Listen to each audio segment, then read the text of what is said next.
Y a-t-il 1, 2, 3. 1, 2, 3. 1, 2, 3. 1, 2, 3. 1, 2, 3. 1, 2, 3. 1, 2, 3. 1, 2, 3. 1, 2, 3. 1, 2, 3. 1, 2, 3. 1, 2, 3. 1, 2, 3. 1, 2, 3. Test, test, test. Y a pas de son? 1, 2, 3. Un tout petit peu? 1, 2, 3. 1, 2, 3. C'est bon, ça marche? Ah oui. Je m'en doutais un peu.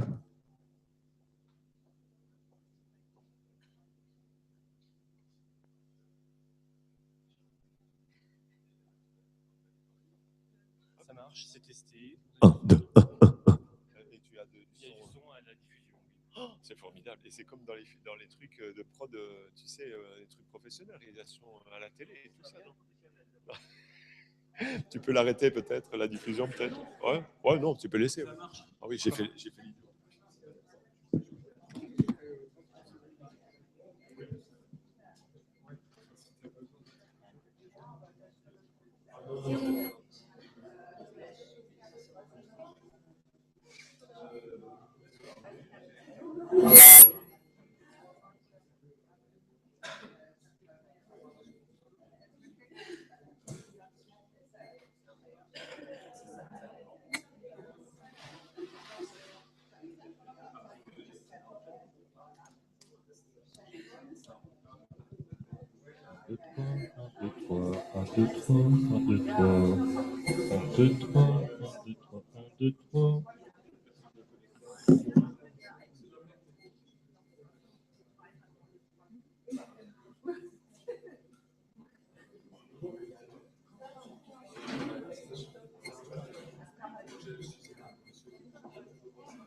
Ça va? Tout va bien? Voilà, c'est-à-dire on est en train de diffuser et si vous prenez ce micro-là. D'accord, ça marche, d'accord. On va attendre peut-être un peu.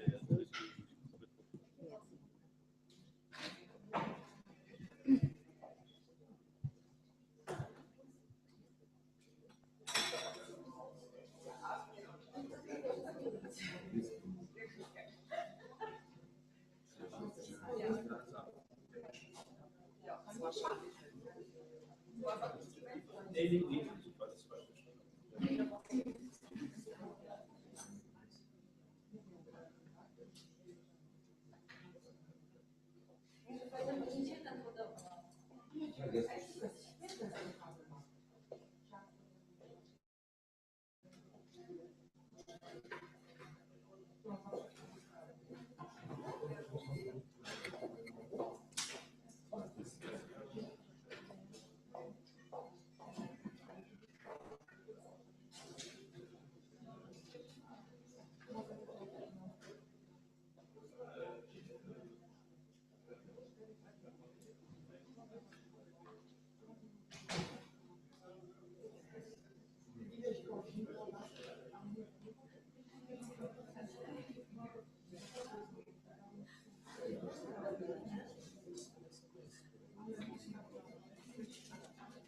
Bon, tout est OK.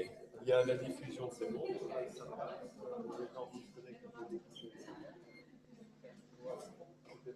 Comment vous organisez ce truc?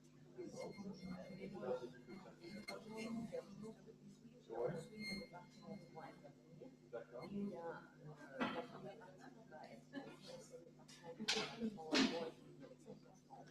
D'accord, c'est très bien.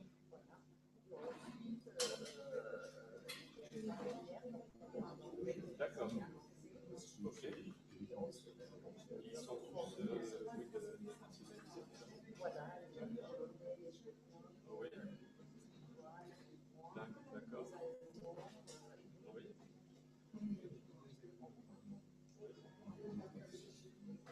Oui. Moi, je suis là.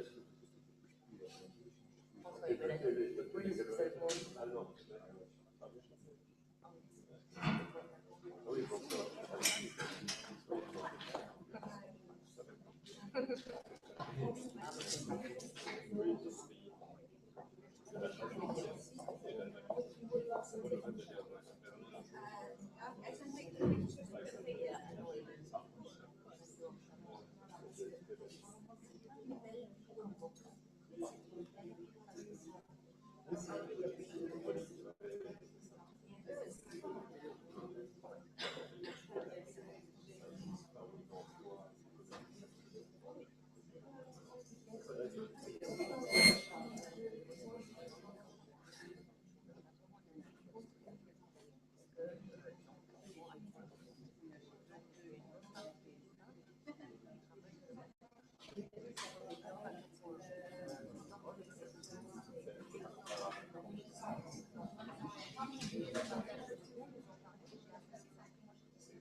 Start? Okay. Mesdames, Messieurs, bonsoir. Je vous souhaite la bienvenue ici au Nord pour la conférence du projet LOQUET. Ce projet a été réalisé dans le cadre du programme communautaire Leonardo da Vinci, transfert de l'innovation. Moi, je m'appelle Sigrid Wolbeck et je suis la responsable du pôle Europe au sein de la Maison de la promotion sociale. Il s'agit d'un organisme de formation qui se trouve à Artigues, près de Bordeaux. Avant de commencer de vous donner plus d'explications sur le projet LOQUET, je souhaiterais remercier Philippe Weichmann, François Moreau, Nicolas et toutes les personnes du Nord qui nous ont soutenus énormément pour pouvoir organiser cette conférence ici au Nord aujourd'hui. Je souhaite saluer tous nos partenaires transnationaux qui sont venus de la Pologne, de l'Allemagne, de la Grèce, de Chypre, d'Hongrie et de Suède, et avec lesquels nous avons donc réalisé ce projet. La MPS, elle a intégré le projet LOQUET seulement au mois de mars 2014, Donc, nous avons essayé de faire notre maximum, mais malheureusement, on n'a pas été partenaire de ce projet depuis le début. Je remercie également Martine Goury parce qu'elle a pu se rendre disponible pour assurer l'intervention de François Hadou, qui malheureusement ne peut pas être ici ce soir parce qu'il est souffrant, et je le remercie aussi tout particulièrement parce que il a beaucoup travaillé pour ce projet et il a aussi participé à l'organisation de cette conférence. Voilà. La première partie de la présentation sera en français, mais par contre, dans le PowerPoint, pour nos amis transnationaux, il y a une traduction anglaise, et ensuite, les autres partenaires vont poursuivre en anglais. Vers 19h30, 20h, enfin à la fin de la conférence, on vous invite à un petit apéritif. Il y a les personnes qui viendront tout à l'heure l'installer, et donc ça sera avec plaisir que nous pourrions échanger d'une manière moins formelle autour de cet apéritif avec vous. Voilà, donc il ne me reste plus qu'à vous souhaiter une agréable et intéressante conférence. Et puis, je vais passer la parole à Martine Goury. Encore une fois, merci de remplacer le pied levé François. Merci. Bonsoir et bienvenue à la conférence finale du projet LOQUET. Donc, je m'appelle Martine Goury et je suis consultante. J'interviens parfois auprès de la MPS dans le cadre de ses travaux au niveau des projets européens. Le projet LOQUET, donc, c'est un projet qui a débuté en 2012 et qui se termine en novembre 2014. Le pari du projet LOQUET, c'est que la gestion de la qualité intègre chaque sphère de l'activité professionnelle, y compris celle de l'éducation. La qualité, c'est quoi? C'est l'ensemble des caractéristiques d'une entité qui lui confère l'aptitude à satisfaire des besoins exprimés ou explicites. Concernant le secteur de la formation professionnelle continue, les démarches qualité ont apparu dès les années 80 et se sont fortement développées ces 15 dernières années. Ces démarches se déclinent sous 3 formes principales: les labels, les normes et les certifications. La Fédération de la formation professionnelle a toujours considéré comme essentielle la démarche qualité dans laquelle s'engagent les organismes. Elle a ainsi mis en place le label OPQF, Office professionnel de qualification des organismes de formation, délivré par l'ISQ, qui est l'Intellectual Service Qualifications, pardonnez mon anglais, organisme de qualification indépendant reconnu par l'État. Plus de 800 organismes de formation sont qualifiés par l'OPQF, qui apporte des garanties sur l'activité du prestataire, le CV des dirigeants, les attestations des clients, le descriptif des locaux et des outils pédagogiques. Il existe par ailleurs d'autres démarches qualité. Les normes. C'est un référentiel, ou ce sont des référentiels, qui précisent les caractéristiques spécifiques d'un service ou d'un produit. Il a pour fonction, ce référentiel, de garantir une qualité constante aux produits et services considérés. Il existe 2 types de normes, et ces 2 types de normes sont les normes AFNOR formation continue et la norme ISO 9001. Les certifications, autre procédure de démarche qualité. C'est une procédure, généralement un audit externe, par lequel une tierce personne donne une assurance écrite qu'un produit ou un service est conforme aux exigences spécifiées par un référentiel. Pour que la certification soit possible, il faut appliquer une des normes homologuées AFNOR ou ISO 9001. Le projet LOQUET s'inscrit dans cette dynamique Se faisant fort de constater que la qualité dans l'enseignement et la formation affecte d'une part le fonctionnement de l'organisation, de la gestion, de la rentabilité, et d'autre part le produit de l'organisation, à savoir la pertinence, la qualité et l'impact des résultats d'apprentissage. C'est sans doute une des raisons pour lesquelles il y a quelques réticences à enclencher le processus. L'expérience dans la gestion de la qualité, qui est déjà mûre dans le monde de l'entreprise, est souvent négligée dans le monde de la formation et de l'éducation. C'est pourquoi LOQUET s'est donné comme projet de mettre à disposition un outil accessible permettant de dédramatiser la démarche, de se familiariser avec le vocabulaire, en un mot, de mettre en place la démarche qualité. Parallèlement aux résistances suscitées par la démarche qualité, il y a une inquiétude croissante vis-à-vis de la mise en œuvre d'EQVET.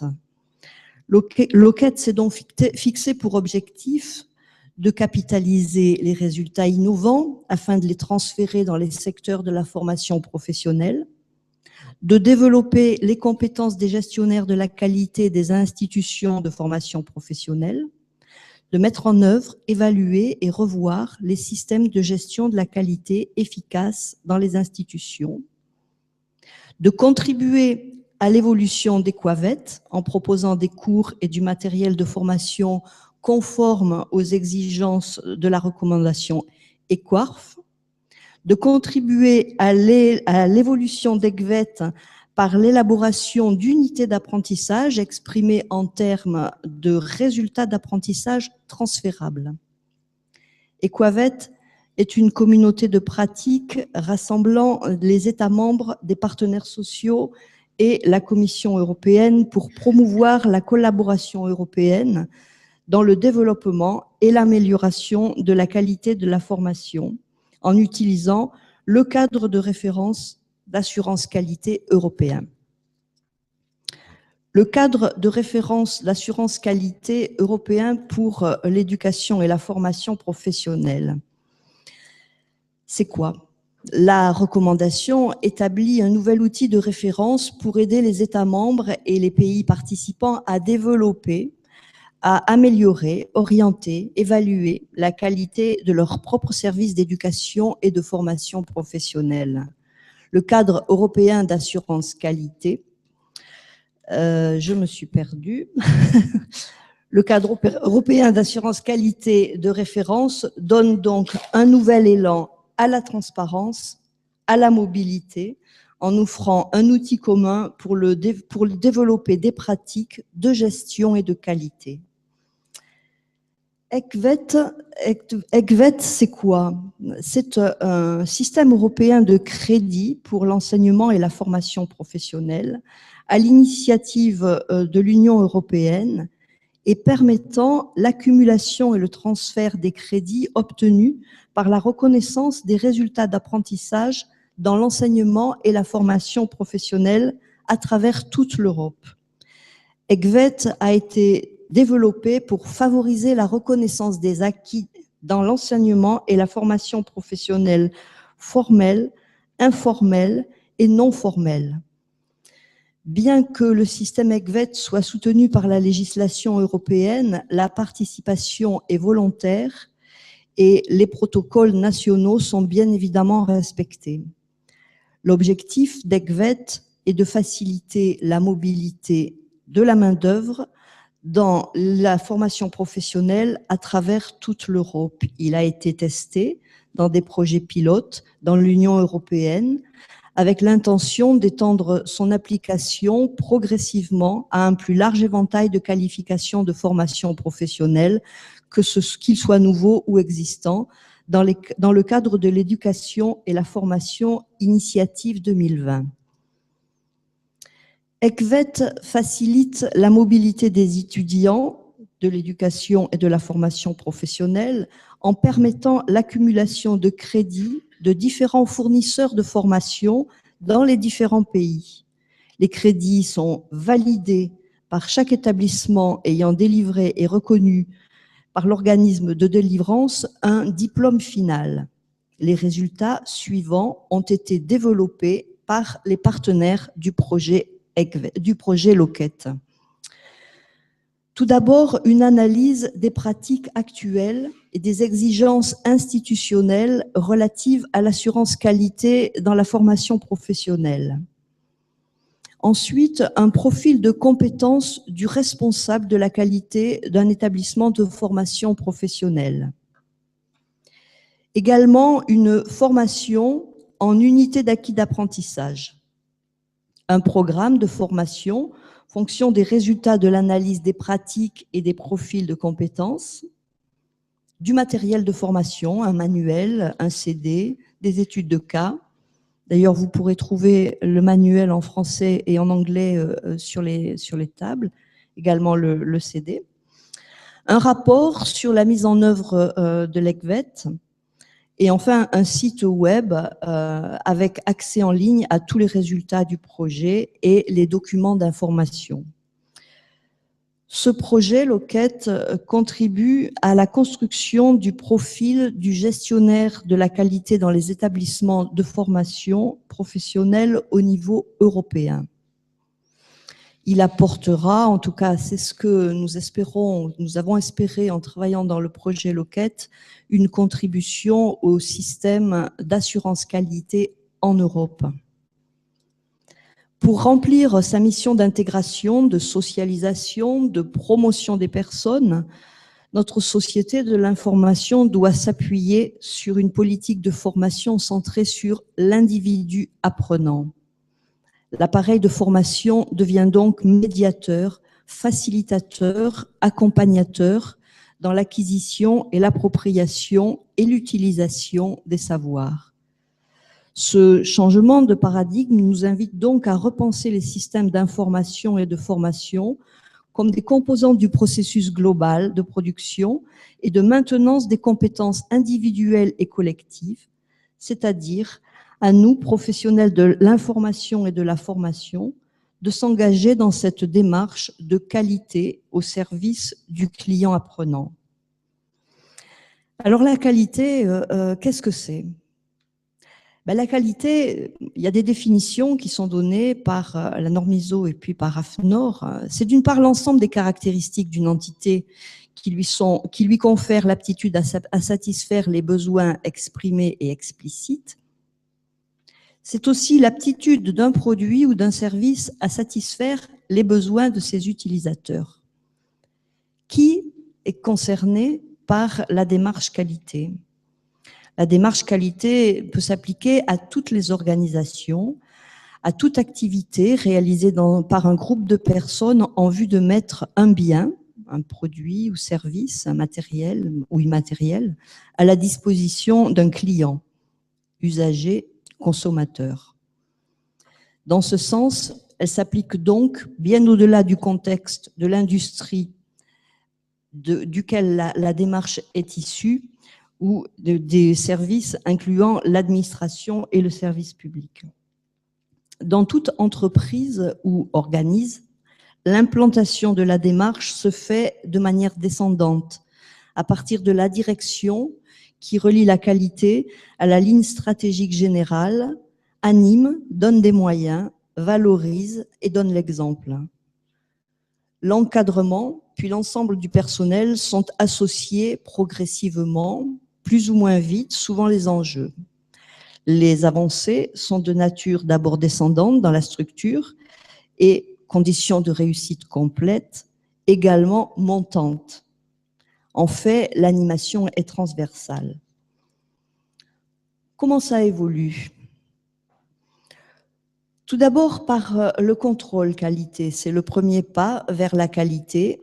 C'est une action curative, se limitant à un contrôle a posteriori de la conformité du produit ou d'un service une fois réalisé.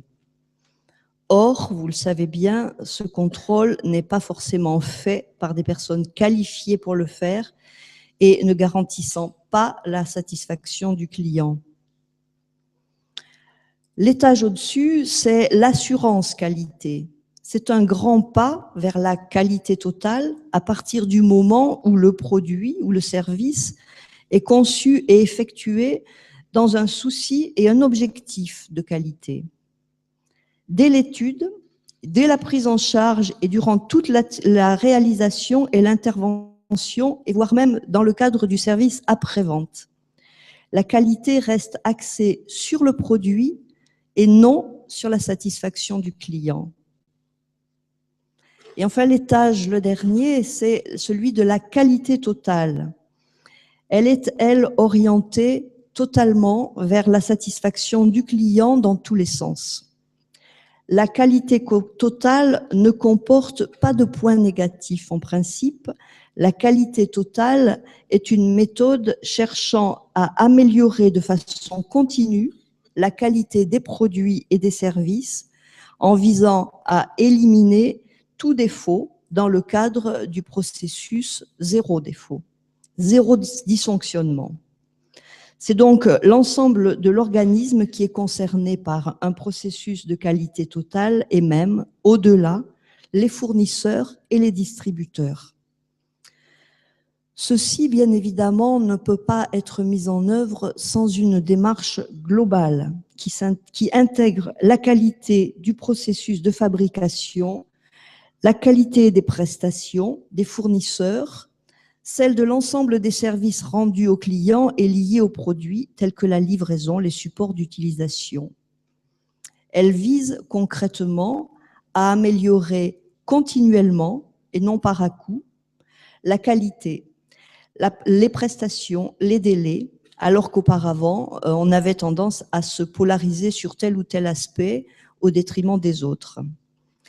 Cette volonté de progression continue a été représentée par Deming comme une roue progressante sur une pente ascendante, avec comme base les grandes étapes définies par Ishikawa, à savoir le plan, qui définit les buts et les moyens, le do, qui signifie instruire, entraîner, mettre à exécution, le check, qui signifie contrôler les résultats, et le act, qui signifie prendre des mesures correctives. À travers le handbook « Culture de la qualité pour améliorer l'enseignement et la formation », les partenaires du projet LOQUET fournissent une véritable méthodologie pour le développement d'un système de gestion de la qualité qui répond aux exigences de la norme ISO 9001 et de la norme ISO 29990 et qui suit la philosophie et les principes des QUAVET et qui est présenté dans le cycle Plan, Do, Check, Act. Il s'agit dans ce travail d'une adaptation du livre « Management des systèmes de qualité pour les PME », adapté aux besoins des organismes de formation professionnelle. Les principales adaptations ont été la restructuration du contenu, de manière à suivre le cycle PCDA, suivant les préceptes des QUAVET et avec les ajouts des exigences de la norme 29990. Par ailleurs, le manuel correspond aux compétences des gestionnaires de la qualité des organismes de formation professionnelle identifiés au cours d'une analyse des besoins d'apprentissage. C'est autour de toutes ces questions relatives à la qualité dans le secteur de la formation et de la formation professionnelle que nous avons réfléchi de choisir aujourd'hui. Que faire pour être plus compétitif ? Comment articuler une démarche qualité et les exigences des dispositifs ECVET, EQUAVET et QUARF? En quoi LOQUET apporte un plus au secteur de la formation professionnelle à travers l'Europe? Quels outils, quelles méthodes pour mettre en œuvre la démarche qualité? Quel profil pour le manager de la qualité? Quelle formation pour ce manager? En mettant en place une formation expérimentale sur la mise en place de la démarche qualité en formation professionnelle, nous avons fait le constat qu'une fois dépassées les appréhensions suscitées par les aspects technico-techniques de la mise en conformité des normes, il ne s'agit de rien de moins que de s'interroger sur nos pratiques.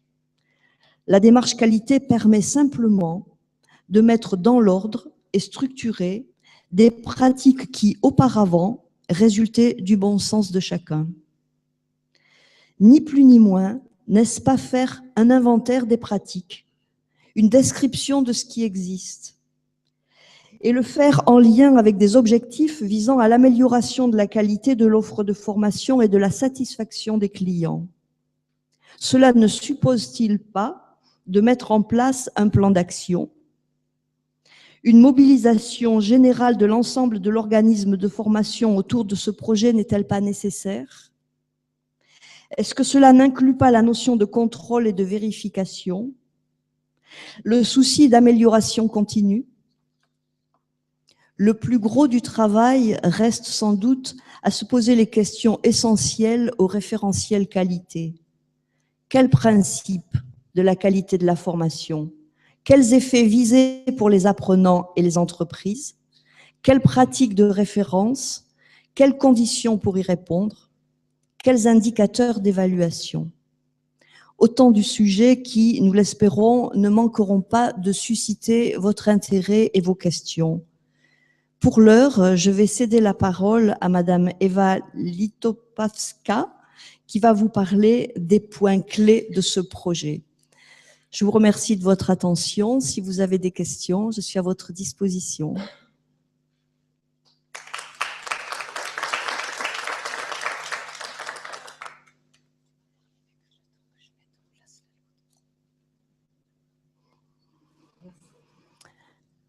Merci beaucoup. Le temps que je mette en place le prochain PowerPoint, donc vous pouvez peut-être poser des questions, discuter avec Martine, qui se fera un plaisir de vous y répondre. I'm sorry not to speak as well English, but it would be a pity if, because I'm not able to say that I have written. So sorry for partners of LOQUET project.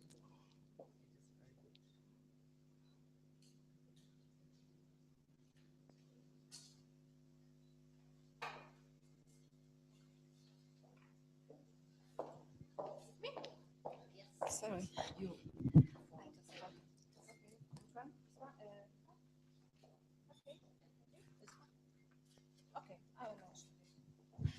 Welcome everybody.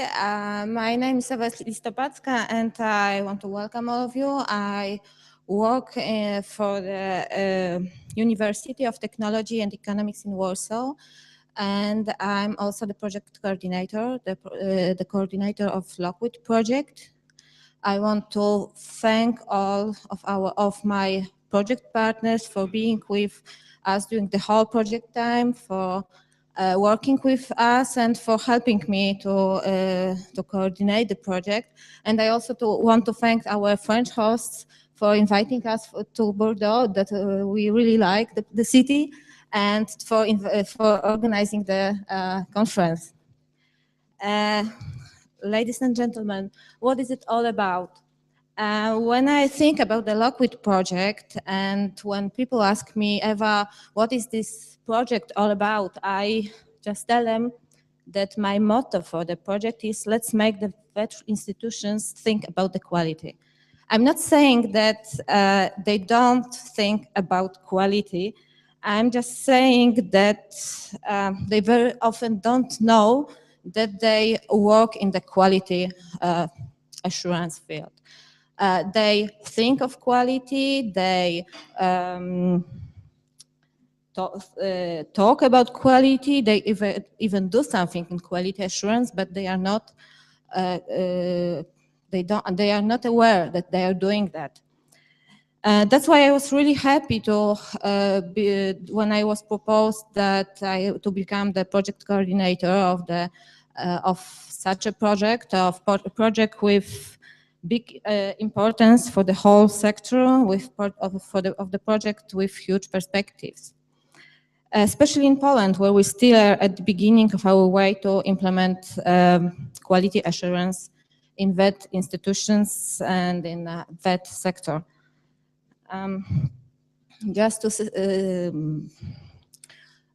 What's the LOQUET? It's the acronym for Learning Outcomes in Quality and in Education and Training. To systematize my presentation, I will just tell you what I'm going to talk about just shortly, because I'm only the coordinator. I want to our work package leaders to talk about the products and about the work packages itself. So I will just tell you few points, the most important, I think, about the whole project.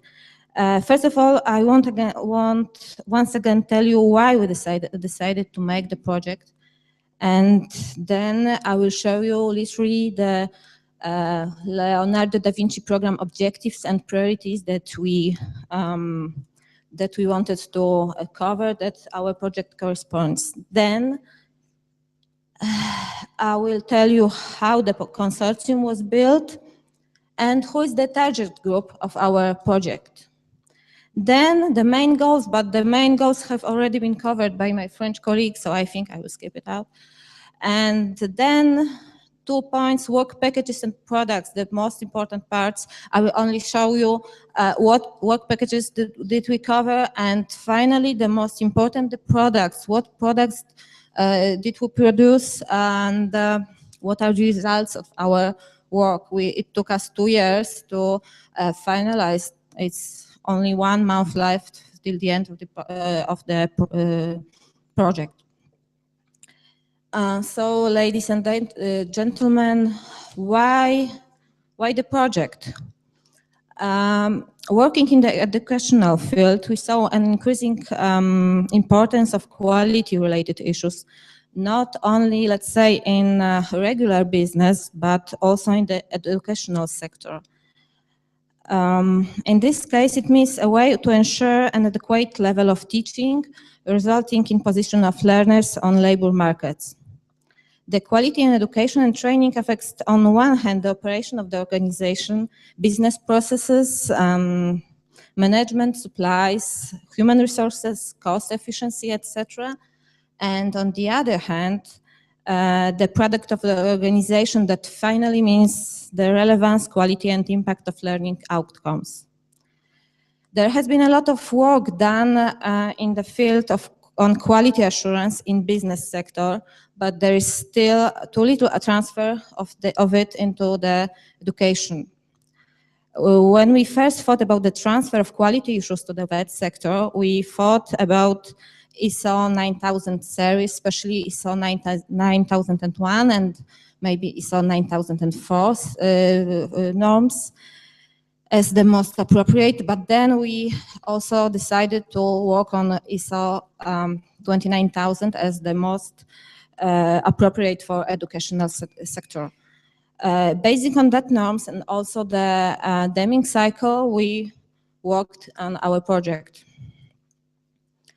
A lack of knowledge on quality assurance systems and regulations in VET institutions was practically seen from the beginning of the project. In the research part, we met a lot of problems, not because there is no quality system in the organization, but because people working on it are not aware that they can call it quality or quality assurance. There's too little knowledge on the norms and the regulation on it. The other thing is the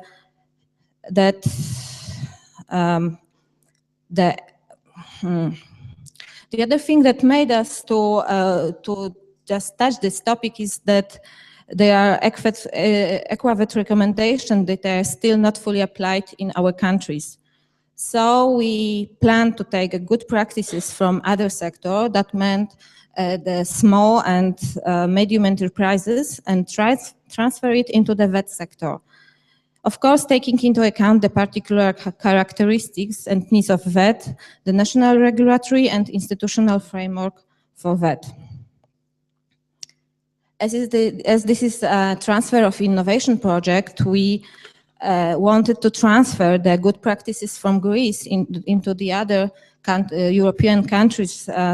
That meant 6 countries: Poland, Germany, Cyprus, Hungary, Sweden, and France.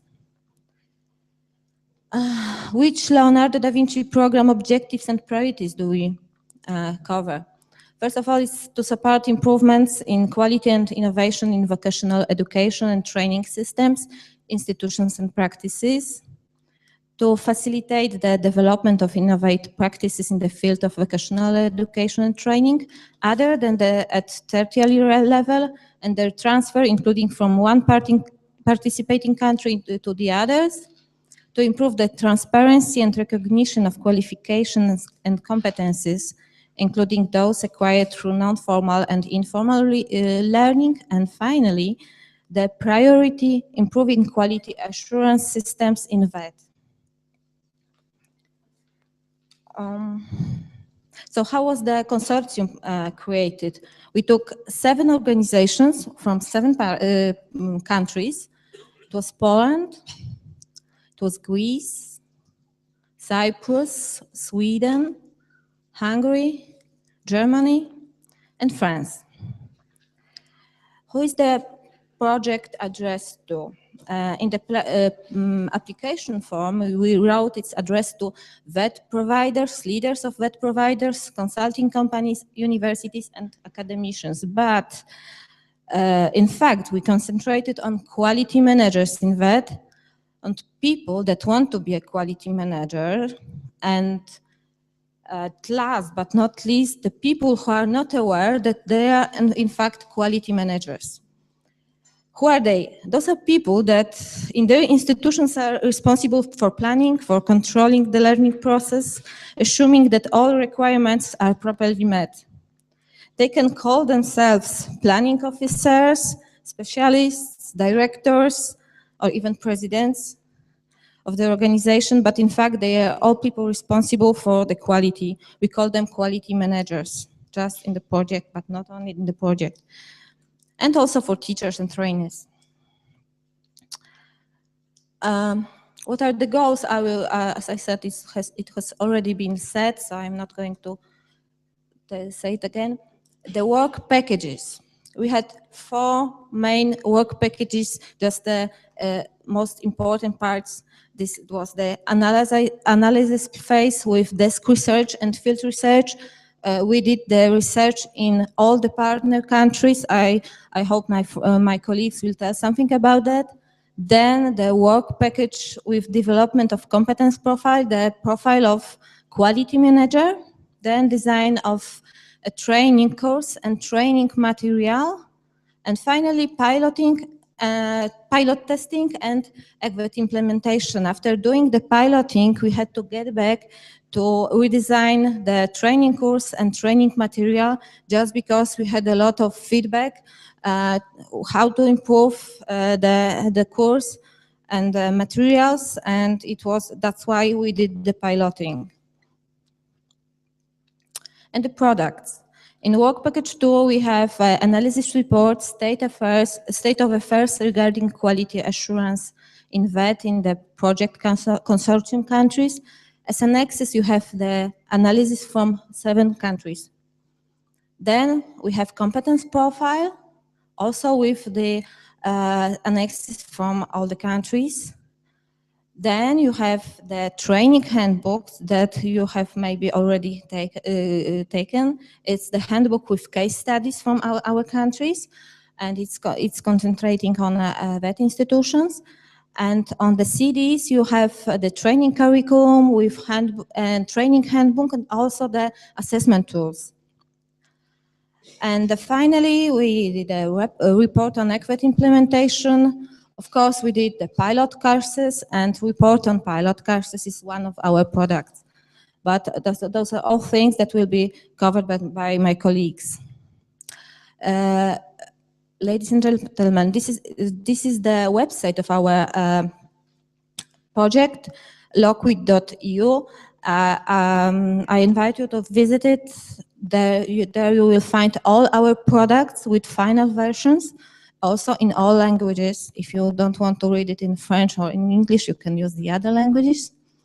And you will find there, if there will be any change, and if we improve anything of the products, they will also be uploaded on the website. It would be really nice if you could visit the website and see how the project is going. Thank you for your attention, and should you have any questions for me or for the others, just don't hesitate to ask them.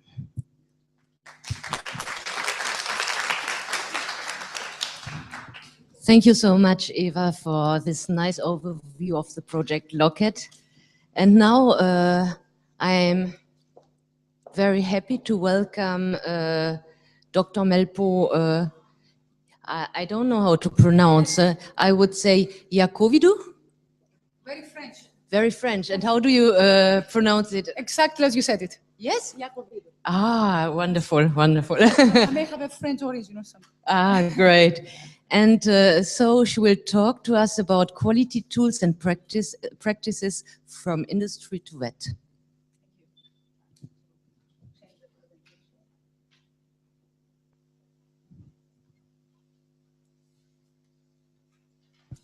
Which is the French force. Mm.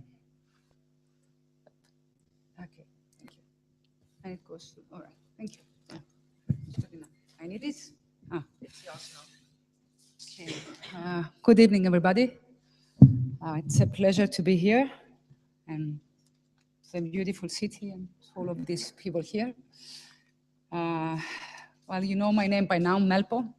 I'm from Cyprus. I represent edX and Intercollege. I'm the head of the Office of Quality Assurance, and my background is quite extensive on the matters of quality in education in general, the ACTS, ECVET. So what my presentation is all about, I will try to cut down a bit because there are things that the previous speakers have already commented on. So we have lots of definitions already for quality, so I will not stay long on that.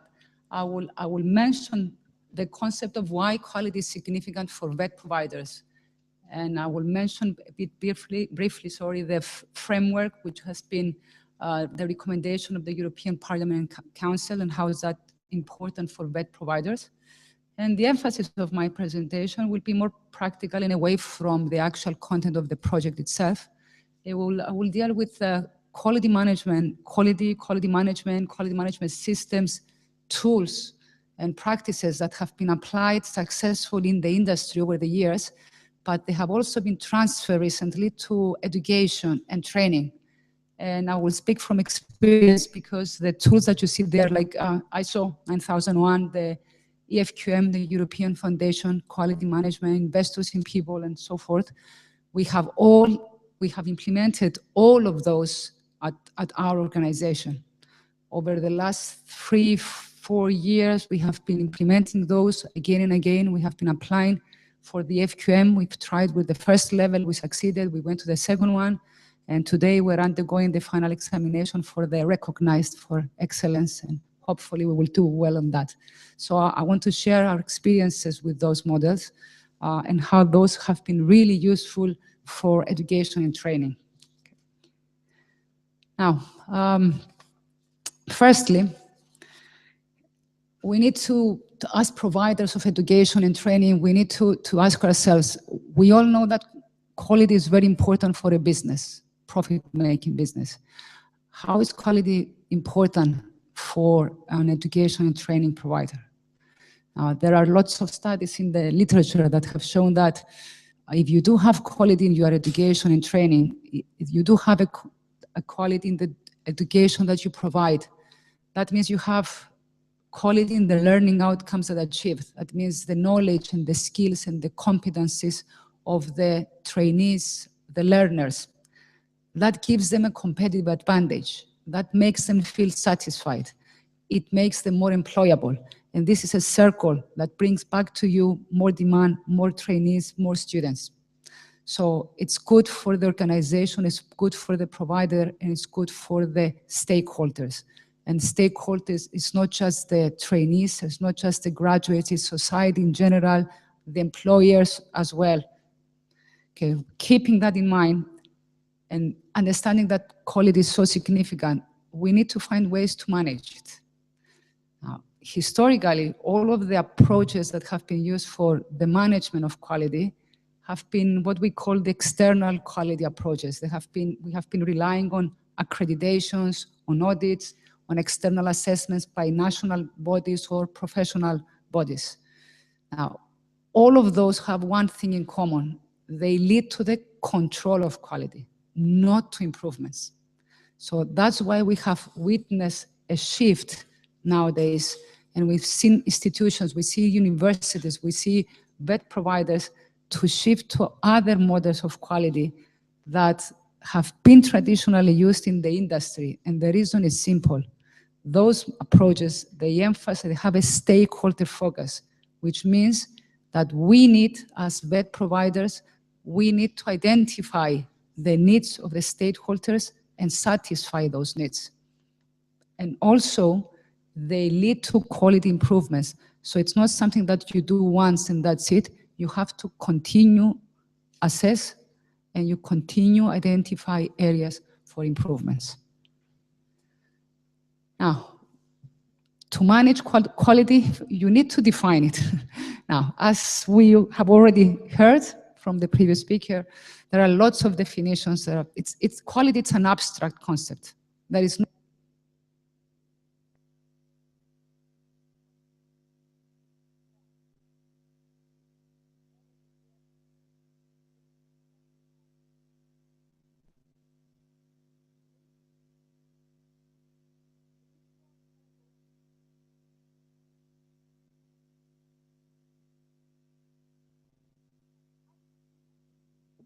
What?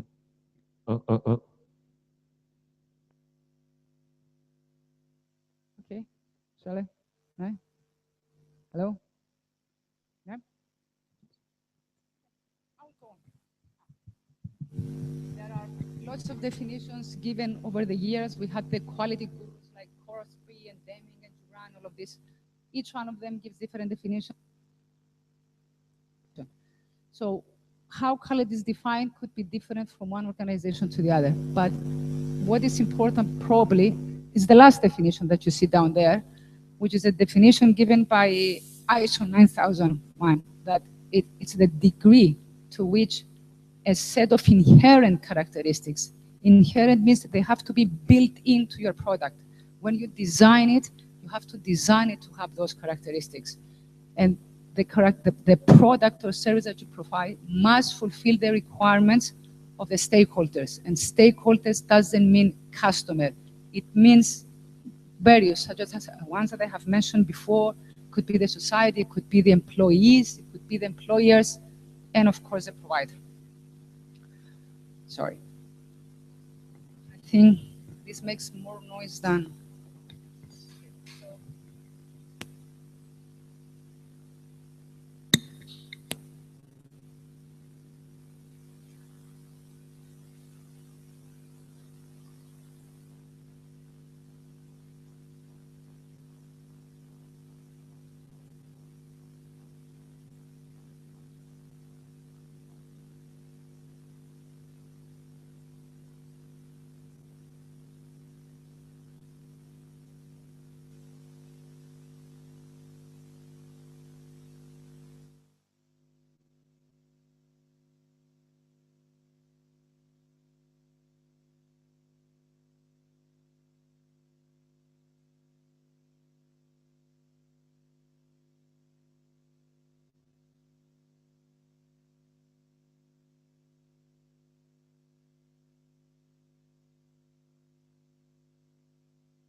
They need to be really good. So you keep insisting that I should use a microphone. Okay. Now, thank you. The methodology briefly consists of the following. There is a cycle that consists of 4 phases. Okay, and the 4 phases are the famous plan, do, check, act phases. Different names, we call them planning, implementation, assessment, and review, but it's basically the same philosophy. There are quality criteria for each one of that phase, and those criteria will be used by the vet provider to develop or assess their provision and their quality management system. So if you don't have a quality management system in place, it will help you to develop one. If you do have one, it will help you to assess it. That's the concept behind those criteria. Now, the concept of the planning, implementation, assessment, and feedback, briefly, by planning, we refer to setting our goals, setting our objectives, designing our policies. What is it that we want to achieve? Through the implementation, we actually put the procedures in place, we follow them so that we will achieve the objectives that we have set. Assessment is really important because this is where we need to have ways to measure and collect data, right? We collect them, we measure them, we evaluate them, and we prepare reports based on the outcomes. And then these reports will serve as feedback, which will be provided back to the relevant stakeholders so that those individuals who are in charge of procedures and policies will be able to redefine or take corrective action. As far as the criteria are concerned, there are 10 of them, which are listed here. Basically, the first indicator refers to whether a vet provider actually has an internal quality assurance system or not. The second indicator is how much money, time it's invested by the vet provider in training the trainers, in training the teachers. And the next indicator is the participation, how many people attend or register for the training for these vet programs, how many of those successfully complete the program, how many of those we were able to place them in the industry for practicum, for internships, so that they will gain more experience, how relevant the skills that we gave them are. And that is where you need to get feedback from the employers to see if the skills that you gave them were really needed in the industry. How many are unemployed? Access that we provide and support to disadvantaged group to participate in vet programs. What mechanism we have in place to identify the training needs that the market needs. Okay? So these are indicators which will be used by the vet provider to develop their system or to assess the quality of their system. Now, the reference, the framework, it's a relatively new system. It's a good recommendation. It will be good by the national agencies to use it to assess the vet providers. It will be good by the vet providers to use it. But there are many other quality tools and practices that have been developed years ago, decades of years ago. They have been used extensively in the industry. They have been tested to be successful. And they have also been transferred now to education and training over the recent years. And they have been very successful. And these are the ones that I'm going to discuss a bit more with you, starting with the ISO 9001 and continuing with the rest. Now, the ISO 9001. ISO refers to a set of international standards, which are the result of an international agreement on what is considered to be good management practice. The ISO 9001, what it does is that it specifies the exact requirements which are needed for a sound quality management system. So basically, the whole idea behind the ISO 9001 is that you don't have to reinvent the wheel. If you want to set up a good quality management system, you don't need to go through trials and errors. It is a tested system. It works all the time. So by adopting this, an organization basically demonstrates that it has the ability to consistently provide product, services that meet the customer requirements and any regulatory requirements. And it also proves that it aims to enhance customer satisfaction through continuous improvements. The ISO 9001 places particular emphasis on documentation. It's not what we say. Everything has to be documented. And examples what it has to be documented. Do you have a quality policy as an organization? It has to be in writing. You have to document it. You have to document what are your quality objectives. You have to document all of your procedures as per the ISO 9001 standards, okay? And you have to develop a quality manual. So it is a very thorough, a very comprehensive system that ensures a very sound, efficient, effective quality management system. We have implemented it at our organization. Going through it, what we have learned is that only when you try to implement a good quality management system, you identify weaknesses, you identify faults, you identify wrongs, and that's the only way to improve. Now, another quality model with a different angle now, it's the European Foundation for Quality Management model. Now, this model emphasizes what we call sustainable excellence. The EFQM model it sets 9 criteria, which are separated to 2 groups: what we call the enablers and the results. And the philosophy behind it is that if you achieve excellence in these 9 criteria, then the entire organization has achieved excellence. Now, the enablers is what will facilitate, what will bring about the results. The results that we want, and you can look at the diagram on the right-hand side, we want to have excellent results in terms of people. That is, you are the HR, the human resources of the organization, your employees. You want excellent results with results to your customers, satisfaction. Right? We need excellent results with respect to society. You want to have a good image. You have to be. You want to have the respect of the society, and you want good financial results to survive. Now, these results will come about if you have the enablers. So you need leadership, you need the right people, the appropriate human resources, you need to have a strategy, you need partnerships and resources, and you need the right process, products, and services. So excellent results with respect to performance, customers, people, and society are achieved through leadership, which leadership decides and sets the policy and the strategy, which is delivered through your people, the partnerships and resources you have, and your processes.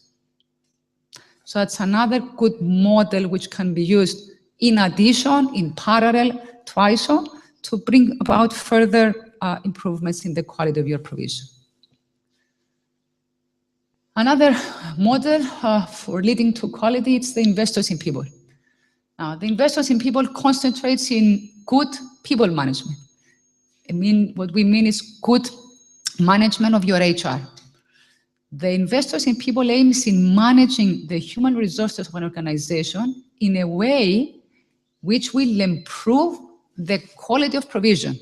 And the basic assumption behind it is that if you have good human resources, if they are recruited, trained, supported for self-development, and they are happy, then you will have good provision, good quality of provision, and then your customers will be happy too. Now, the investors in people has a series of 39 39 criteria, which are grouped into 10 categories, and then the key is to find and realize, to use those indicators to find and realize the potential of your human resources so as to have quality of provision. And again, if you go through the indicators, those 39 must-have, which are separated into 10 categories, you will see again that it's again on the premises of the Plan, Do, Check, Act, so which is the loop again. All right, the next model that we have implemented is called the EBEN. It's the European Business Ethics Network. Now, the philosophy behind this model is that the quality of the provision depends on the proper governance of an organization. Ethics, it's a very popular word nowadays. We have all seen the result of unethical contacts and behavior by countries, organizations, banking system, etc., etc. Now, the European Business Ethics Network, which has been initially developed in Greece and now it's a pan-European model, has 10 criteria and dimensions for the social, environmental, and ethical governance of organization. The model is based on the premise that an ethical organization has identified and has set a set of values. It has developed and it applies a code of ethics, which if you find the ways to diffuse throughout your organizations, throughout all of your operations, then you promote quality of provision. And the criteria that are, again, we have 10 criteria here. The first 4 assess your ethical aspects of operation. 3 of them assess, there are indicators of corporate governance like audits and business analysis. And we also have 3 criteria which assess your corporate social responsibility, looking at your environmental actions, social activities, and economic stability. Finally, benchmarking. It's also a good tool for bringing about quality improvements. The process by which we compare our own processes or our own indicators to the industry best or to best practices from other organizations which we set to be the targets. Now, the advantage of benchmarking is that it allows you to identify how well you perform in comparison or in relation to what we call the targets. But it also enables you to identify the business processes which explain why others are successful. So if you can identify why the best are the best, then that can help you identify what you need to do to improve. Now, these are the models, the quality management systems and the quality models that we have utilized, we have adopted at our organization.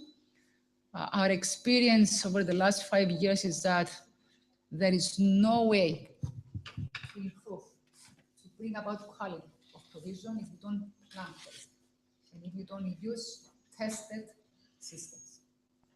And by utilizing all of this, we have managed to bring about significant improvements in our organization, and it's factual because we have actually carried out satisfaction surveys, in the opinion surveys in the industry, employers, society, trainees, trainers, and the feedback that we get from all of them is that they feel that as an organization we have improved.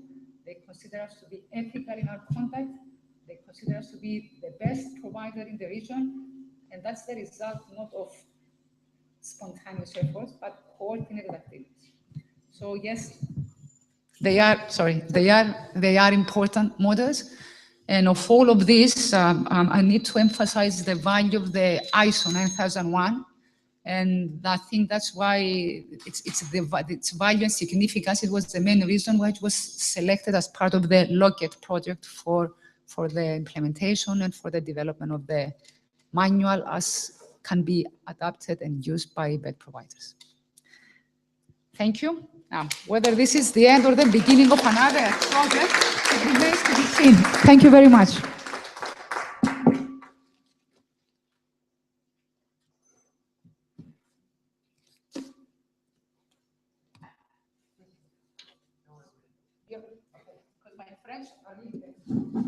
Thank you so much. It was very interesting, Melpo. And now I have the pleasure to welcome Ingmarie Rodin. She comes from Sweden and she will speak about LOQUET aims and products, quality manager and VET, the competence profile of the quality manager. One moment.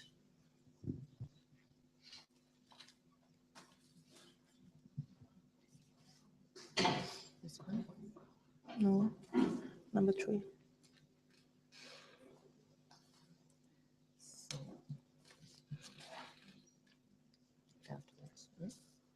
Here. Yeah, okay.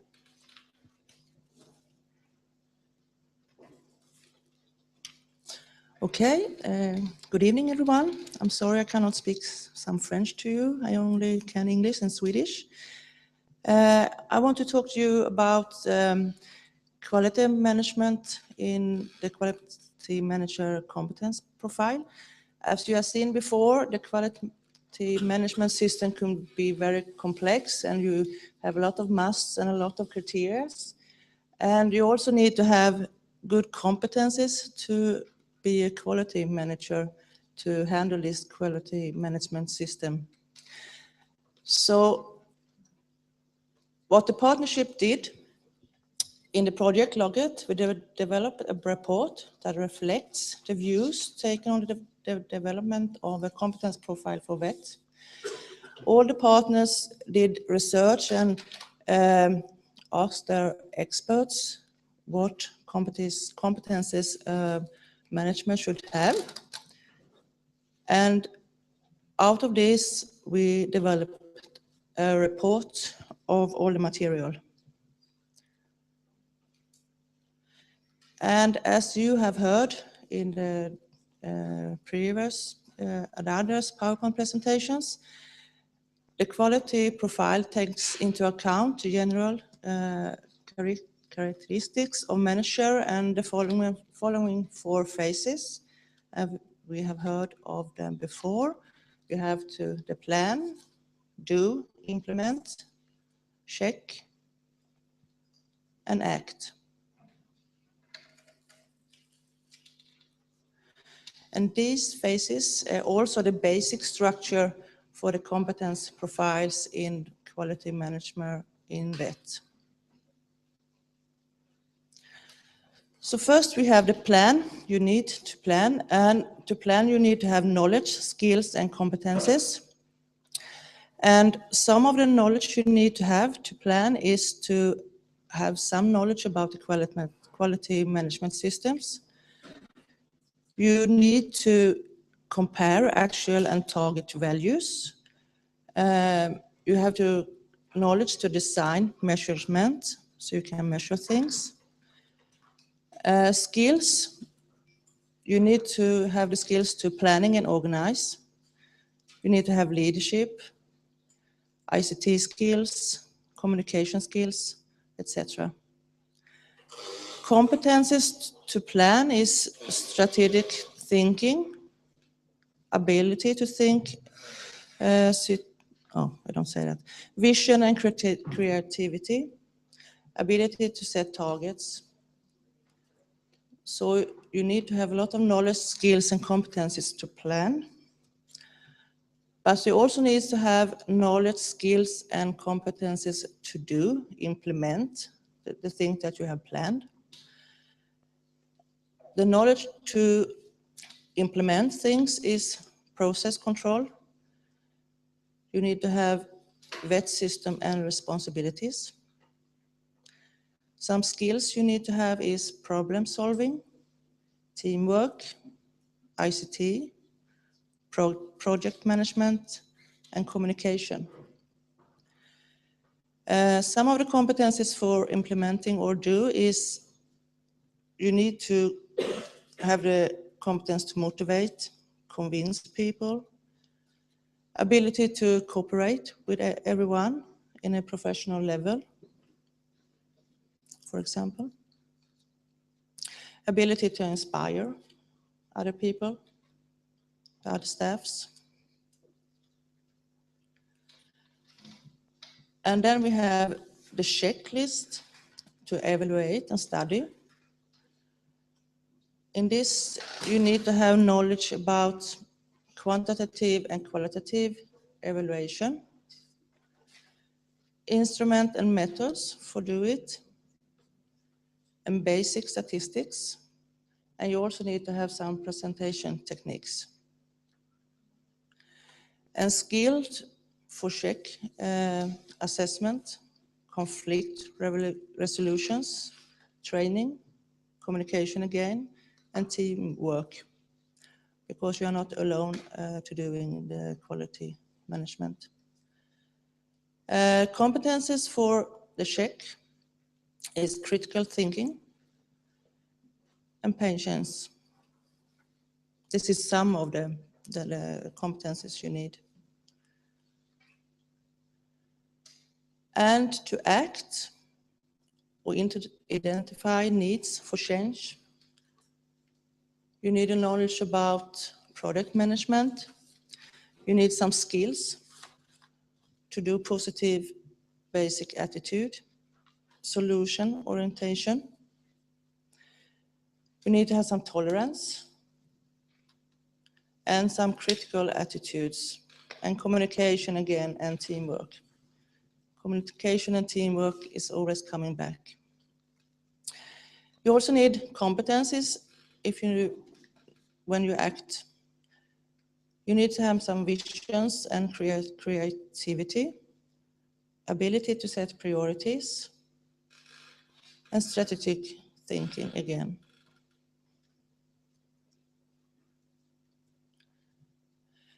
And if we looked at our report, we had some common competencies that from the different countries, and some are listed below.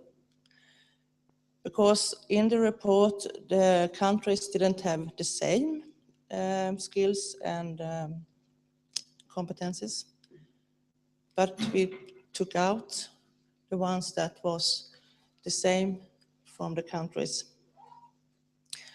And this is the competences that was the same: strategic thinking, decision ability, sense of responsibility, producers, leadership skills,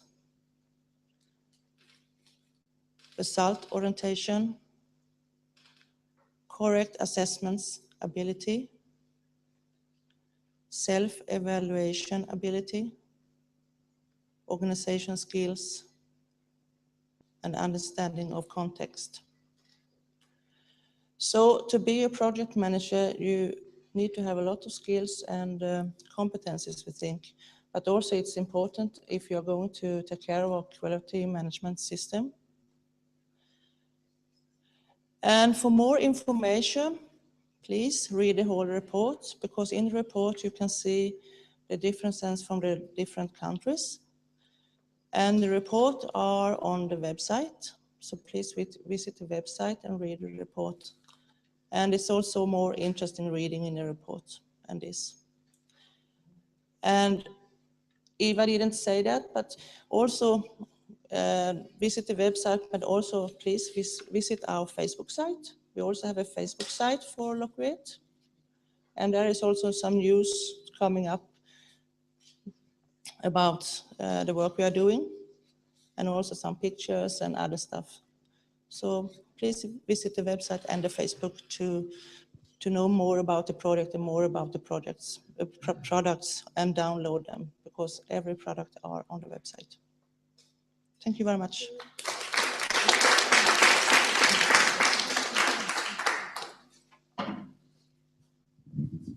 Thank you, Ingmarie, for your very interesting presentation. And now Olga will come. She's from Greece, and she will talk about quality manager training, and she will present the training materials which were developed in the LOQUET project. Thank you very much.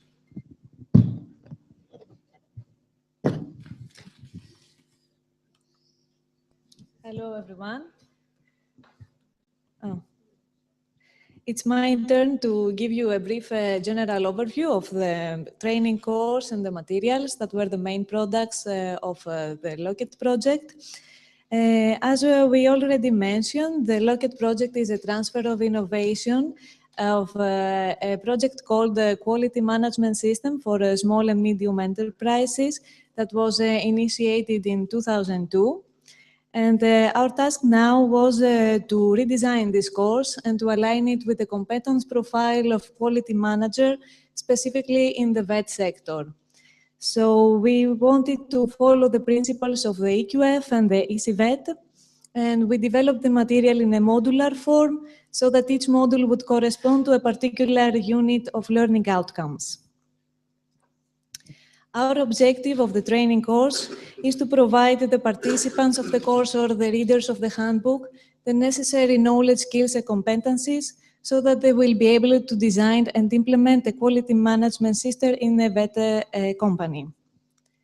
More specifically, we try to develop a methodology for the development of a quality management system that would go in parallel in two different ways. The one is the ISO standards, ISO 9001 and 29990, and the other, the philosophy of ECAVET. So we wanted with the same methodology to fulfill the requirements of both, both quality frameworks, let's say. And we also wanted to present the materials in the Plan 2 check act cycle that we already discussed. The pedagogical methodology that we chose is in-class training with provision for project assignments and practical work. It is intended to be a tutor-based learning, but it can also be used as self-learning material. The total duration of the training covers 40 hours. The target group, the handbook addresses to managers, quality managers, and senior executive staff of VET institutions. It also can be interesting for people that are already working on quality management, but they don't have a formal qualification and they need a more solid knowledge background. And it could also be interesting for people that are working as quality managers in other professional sectors and they want to make a transition to the VET sector. The recommended background for the trainees is to have a higher degree in the field of education or management, and also to have a professional experience in the VET sector. But it's not obligatory to have experience in the quality management. The training materials that we developed is a training handbook that is used as a tutor-based learning material. It is translated in all partner languages and also in English. We have developed case studies. All the partners have developed one case study that shows a real example of how several training organizations have implemented quality management systems in their countries. And we also developed a training course with a syllabus and an indicative timetable for a 5-day training seminar. The training course consists of 5 learning units, 1 unit for each day. The learning unit comprehends a general description of its objectives. It mentions the duration, the contents, the assessment methodology, and at the end of the course, we have a final session for feedback and evaluation. Each learning unit is defined in terms of learning outcomes so that ECVET points can be accredited. The learning materials that are used in the course are the handbook, the case studies, some practical exercises, and topics for discussion in the class.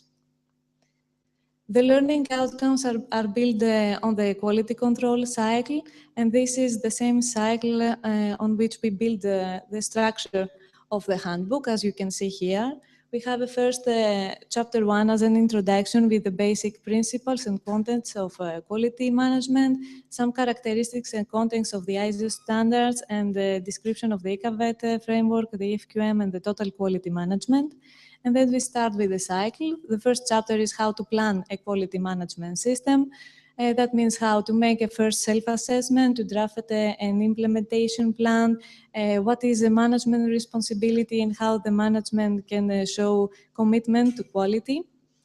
Then we continue with chapter 3, that is how to implement the quality management system, what procedures must be documented, what are the records that should be kept, how to make an effective resource management, and the training provision. And then we have the measurement and assessment of processes. That is how to measure the processes, how to analyze the data that you collect, and how to use this data to improve your processes. We explain how to make an internal audit and what is the difference with a third-party audit. And finally, we have the actions for continual improvement. We explain the sense of improvement, how to make a management review, and how this can continue for a continual improvement. In the last chapter, we have a correspondence table just to make more clear the connection of the two ways that I mentioned earlier, the ICAVET framework and the ISO standards. So we have the criteria in one column, the indicators of ICAVET the other, and then the correspondent requirements of the ISO standards. At the last column, we have make some recommendation and examples how to show that you meet these requirements. And the annexes are a glossary with some terms used in the ISO standards. We have the self-assessment tools that will be presented to you later, the case studies, and the curriculum of the training course. I think that's it.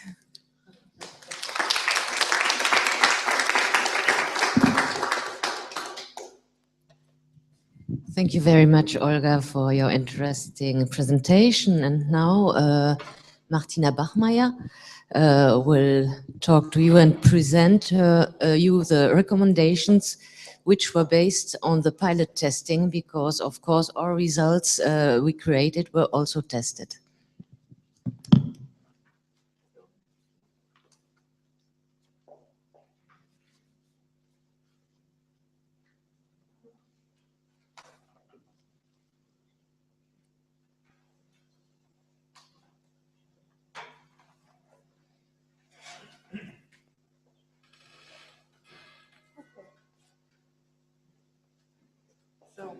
Bonsoir, mesdames, messieurs.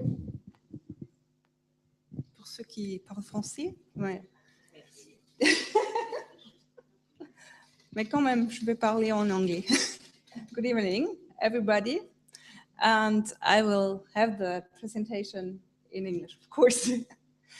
My name is Martina Bachmeier, and I'm coming from Volkshochschule in Cham, which is in Germany. But the normal question I always expect here at this point, where is Cham?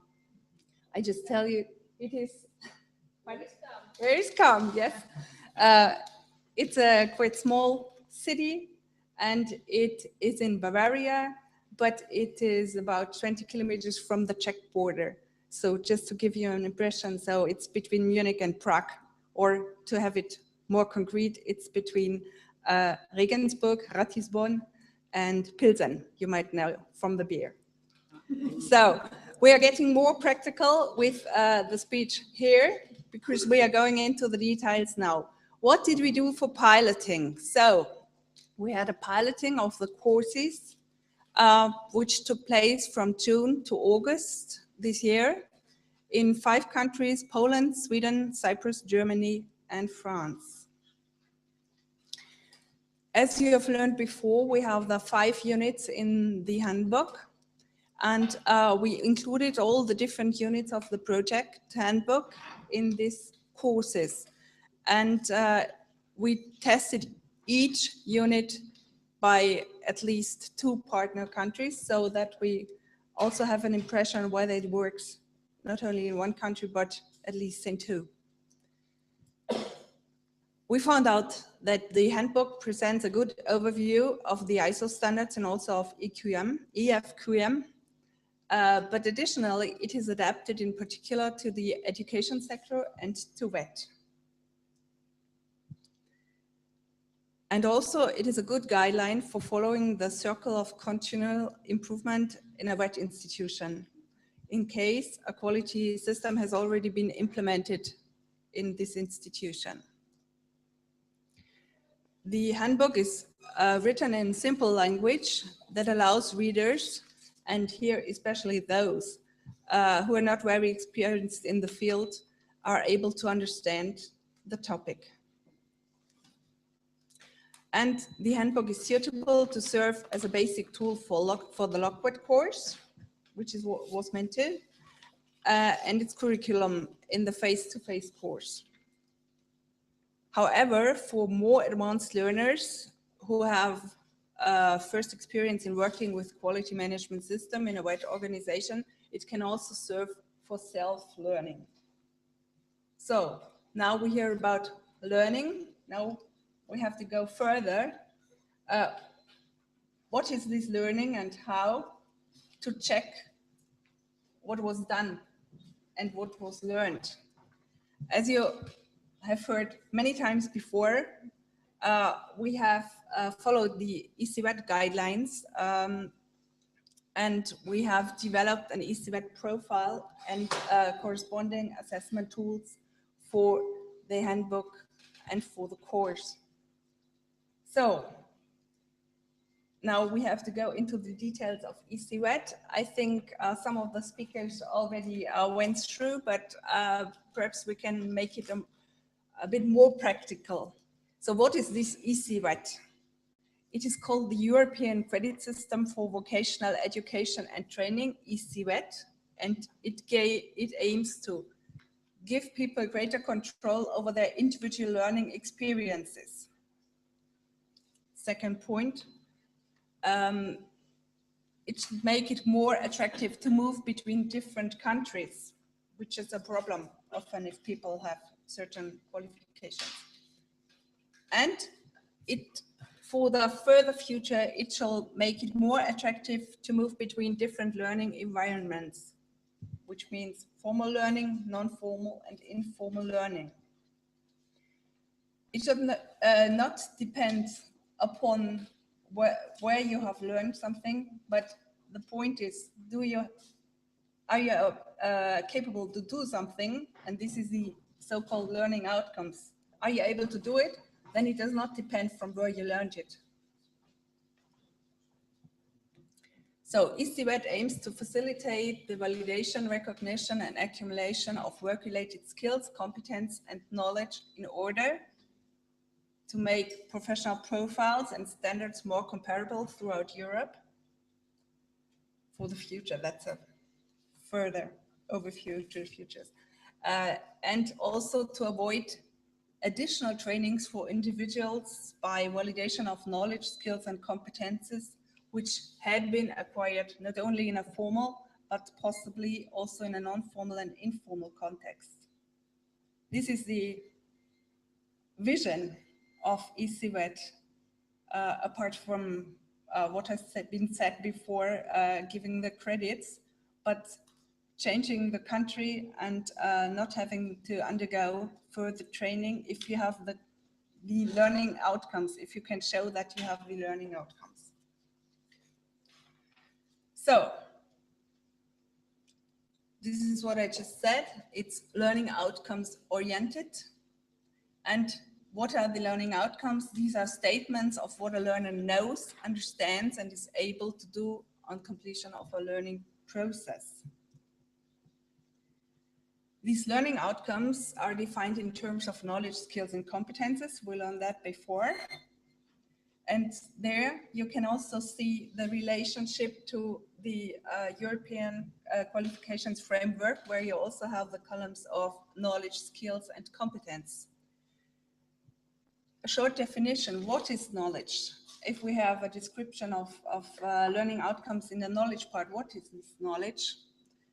I just have to read it because I can't do it by heart. I'm sorry. Knowledge means the body of facts, principles, theories, and practices that is related to a field of work or study. And it is described as theoretical and or factual knowledge. This is the official definition, which is given in the ECWET guidelines. The skills. This means the ability to apply knowledge and use know-how to complete tasks and solve problems. They are described as cognitive, for example, logical, intuitive, and creative thinking, or practical. This would involve manual dexterity and the use of methods, materials, tools, and instruments. And last but not least, we have competence, which means the proven ability to use knowledge, skills, and personal, social, and methodological abilities in work or study situations and in professional and personal development. This is described in terms of responsibility and autonomy. So 3 different columns are given. So, just to go back, what did we do? We have built up an eCVET profile for our 5 units. I don't read them to you, you know about them now. These are the 5 units of LOQUET. So this is let's put it as a cover for the eCVET profile. You see the units here once again, and it could also be put a level of EQF, and this is corresponding what Olga says. It might be a level 6 on the EQR, which would have a quality manager. So I took out 1 unit just to show you what is in this eCVET profile, in these learning outcomes. What are the descriptions here? This is unit 2, planning a quality management system. So we have the knowledge part, and as per the definition was before, for example, in unit 2, the knowledge part would be he or she has advanced knowledge of the main phases of quality management system implementation, and so on and so on.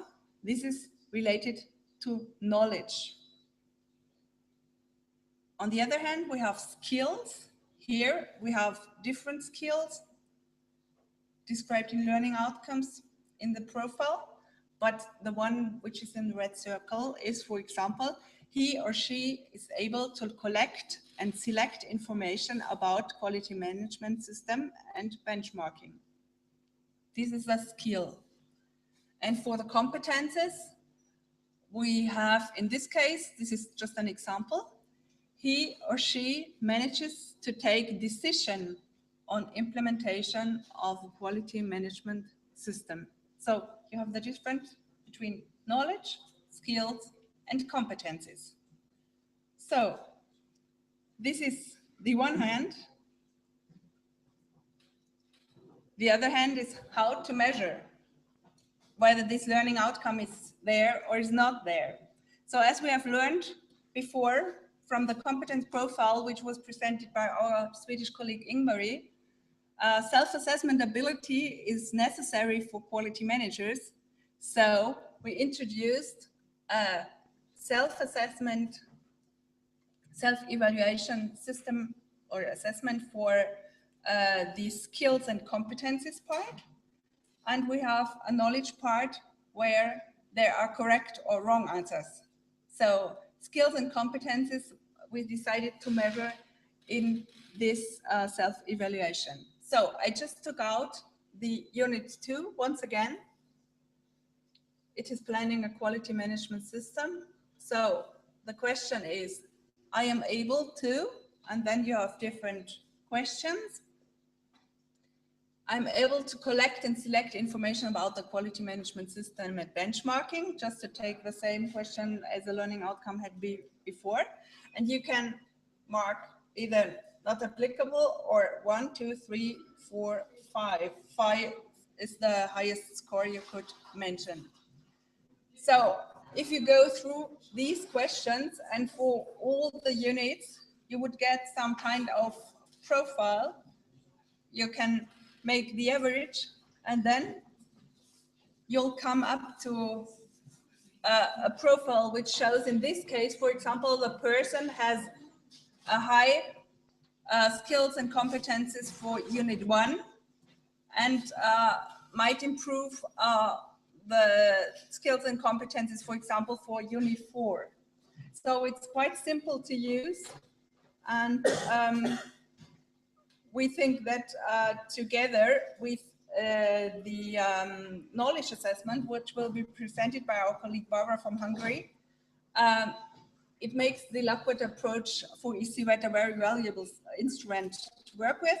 And also, according to the eCVET approach, we hope to have it future-oriented and sustainable for a few years.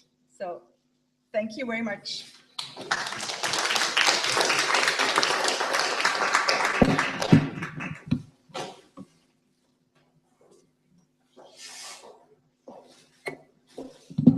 Sigrid. Sigrid.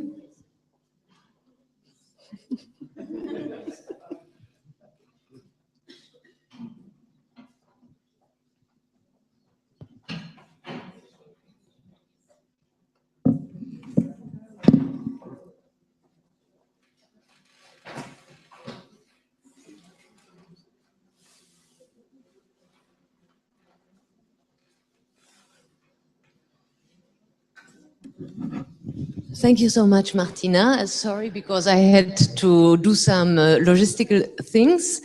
And now our Hungarian friends, Barbara or Mr. Schaldor, will have a presentation. Sorry, because I don't have on my presentation your name, so I'm really sorry about this. And I'm very happy to welcome you for your presentation. Thank you so much.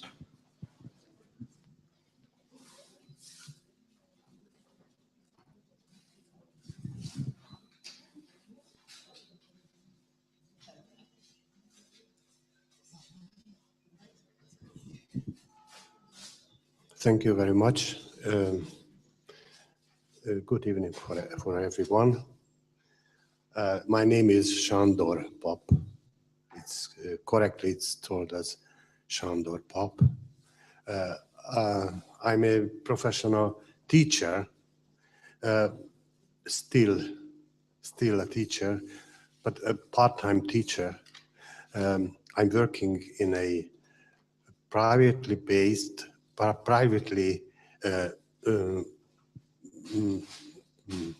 private institution which trains people above the age of 18, above the age of 18. So the students are all have the general certificate of education, Abiturient in German. And the institution is divided into two parts. One is the school. It teaches classes of even evening classes and normal classes. I teach there telecommunications, because my profession is telecommunications. The other part of the institution is dealing with the adult education. Therefore, the school type and the adult education is divided within the same organization. Because of my teacher's background, I have been appointed to read through the assessment tools developed for the LOQUET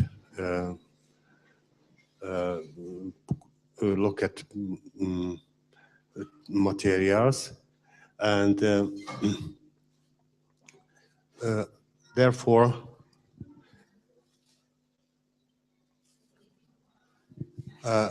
I was provided 7 different materials to read through.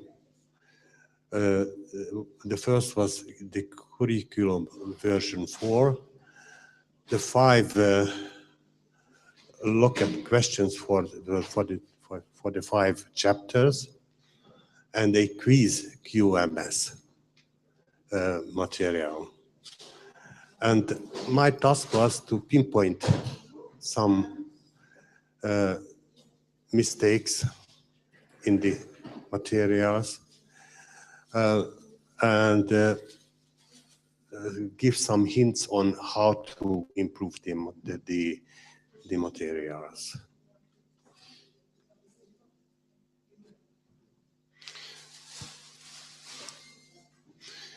My first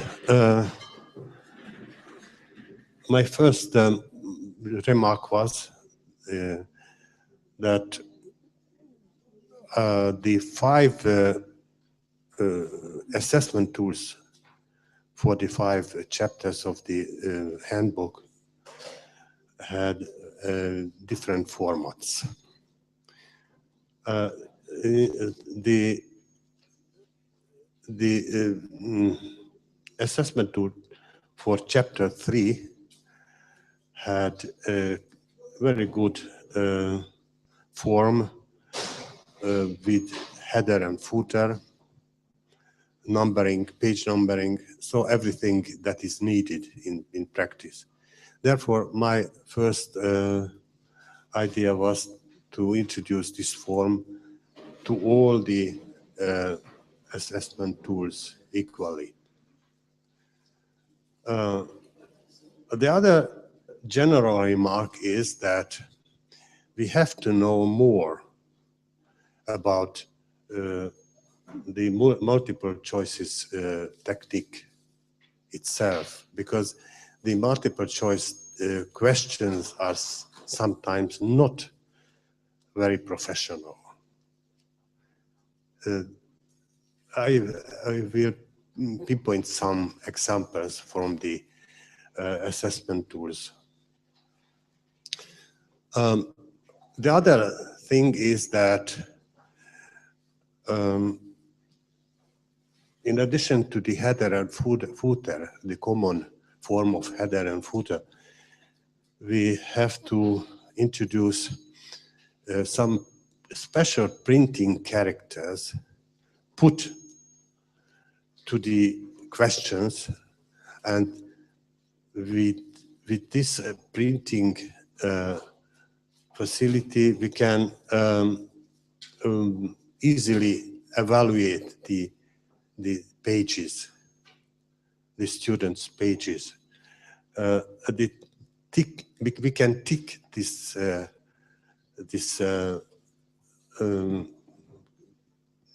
square webbings characters, and this is easier to read than cross or downright or something, giving some signs of our intention. This is a good form for giving answers. This is only a printing solution, nothing theory behind it. So this printing option would improve the readability of printed tests and could help the work of test evaluators.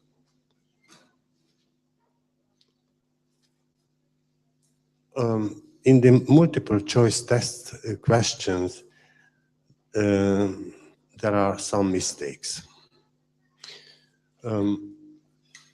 Therefore, if we summarize the general rules of making multiple choice test questions, only listed here listed some examples of the general rules. Word the alternatives clearly and concisely. Keep the alternatives mutually exclusive. Keep the alternatives similar in length. And keep the alternatives homogeneous in content.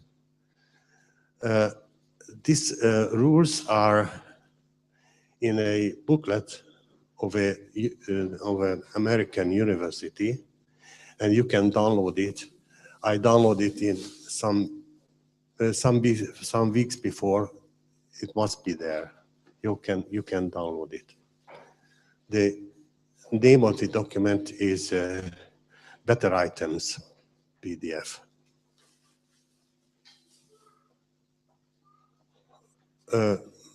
Regarding to the assessment tools and the other materials provided for proofreading,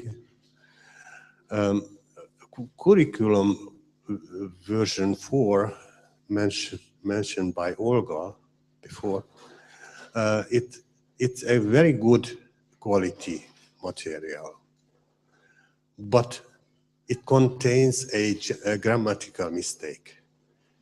Tutored-based is not an accepted term. It may be tutored, led by a tutor, or tutor-based.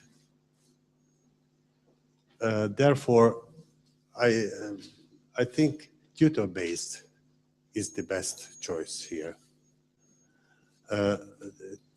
There are two occurrences of this mistake, but the general content of this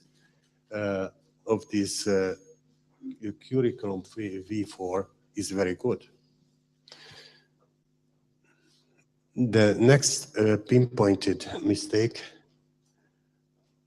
no, it's not a mistake. All the assessment tools, but the number 3, which is the good example, the others has no header and footer. Therefore, I put the remark of adding this header and footer to the other materials. A real mistake is in the questions for chapter 1 assessment tool. List the content of ISO 9001. No, this may be not a question. This is too much. So remembering a content of a standard is too much, even for a professional. Instead, if you make a list of the content items in mixed order and ask the learner to put the items in the right order, partly or fully, it may be a good task for him, because it tests his or her logical thinking or recall the knowledge of the learner. So instead of asking for the content items in mixed order should be put into the right order.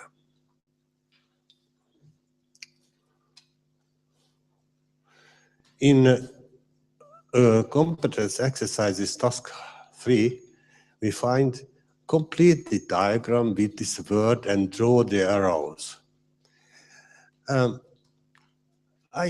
not a native speaker of English, but if I write something, I put weight on the grammatical correctness. Therefore, I see that complete the diagram with this word. With these words, this is the correct form. And I think we have to be demanding with grammar.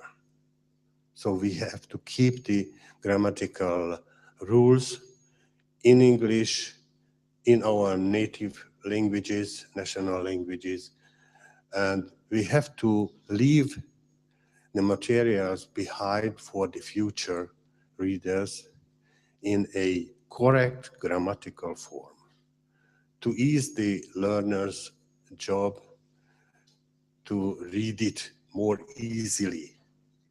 If it is full with grammatical mistakes, it's not so easy to read. Another technical questions arise here. How this exercise will appear on paper or screen? If it appears on paper, it is feasible to draw arrows. On the paper, I didn't see arrows, only one. There are more arrows. Therefore, it is not easy to fill in this. So make this exercise. The other was, yes, the embedded instructions are unclear or not satisfactory in this case.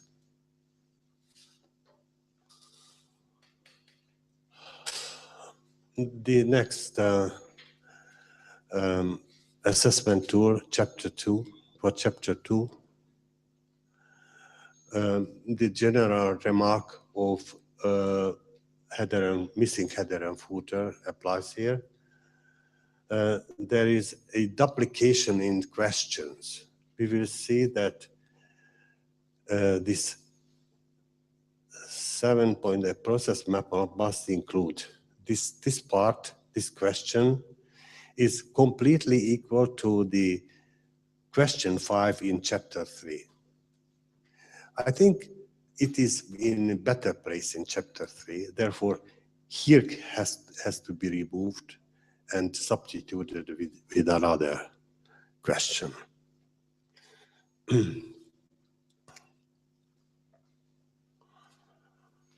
The next problem also in chapter 2, that there is a typing mistake. Oh, no, here, no. There will be a typing mistake. This is a questioning problem here. The multiple choice questioning problem. What does mean the learning services by ISO 29990 are the processes or the sequence of activities which are designed to enable learning? This sentence is grammatically unclear because the main question part with bold grammatically not involves the other part of the question. So this is a problem here, not clear what it means. The formally correct this question would be as follows.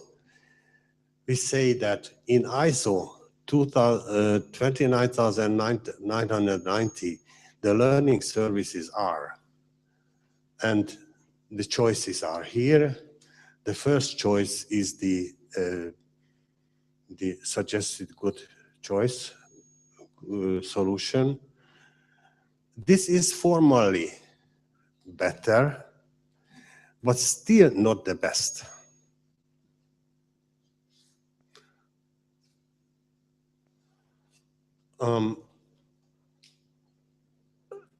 Because it is formally correct, is that it does not follow the rule of keep the alternatives similar in length and keep the alternatives homogeneous in content. If we put questions and only one is grammatically correct, that there is a hint for the student that this is the correct one, the correct answer. Or the longest answer, the longest alternative is the best. So there are suggestions, hidden suggestions in the answers. Therefore, we have to keep the rules of multiple choice testing. Now, there is the typing mistakes I mentioned before. A typing mistake because it is referred to as ISO 29910. I think it exists. It's about the language education, but not the 990. So this is a typing mistake.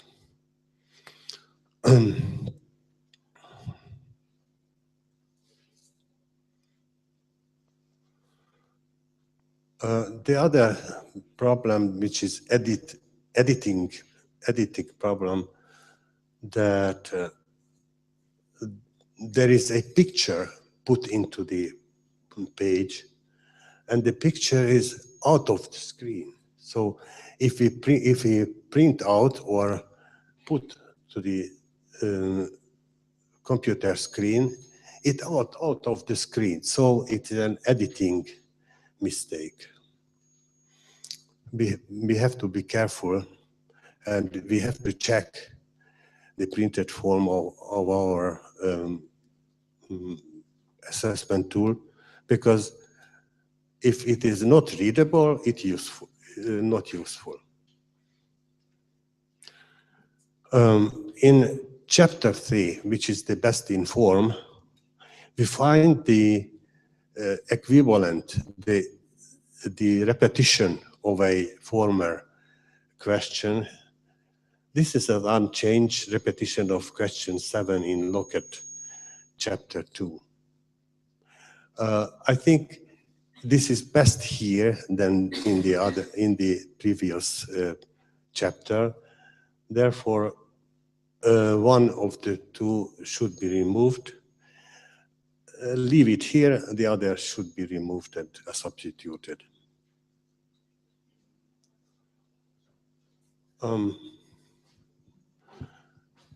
The general remark here that put the heading and footing into every chapter assessment tool. The same is with chapter 5.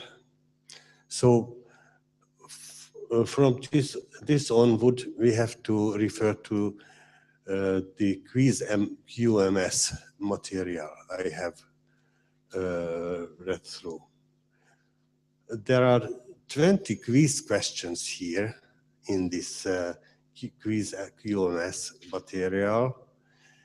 4 questions with the suggested correct alternative of both the above.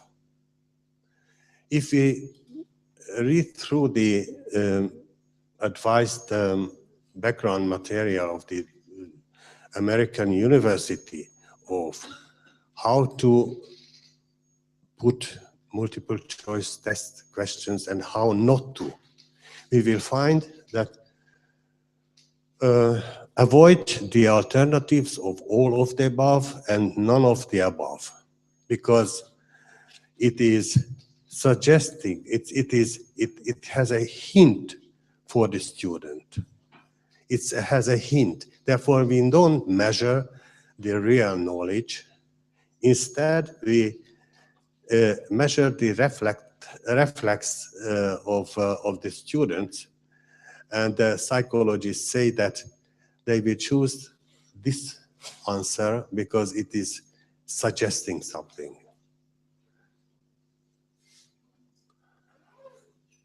How to substitute, how to formulate our questions without both the above. The best thing is if we put true and false windows to the one alternative and the other alternative.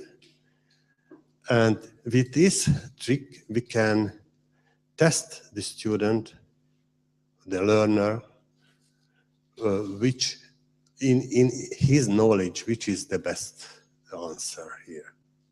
Therefore, we can avoid both the above alternative.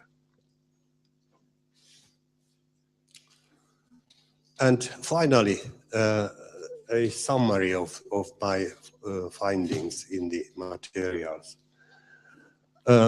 Content or professional misconduct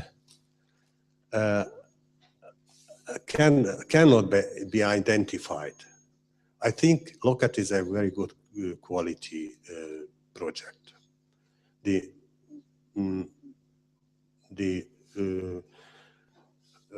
handbook is of good quality. I provided a reference literature from the American University for improving the multiple choice test, questioning tactic. And concerning the appearance of printed questionnaires and improving their usefulness, a common heading footing structure is proposed.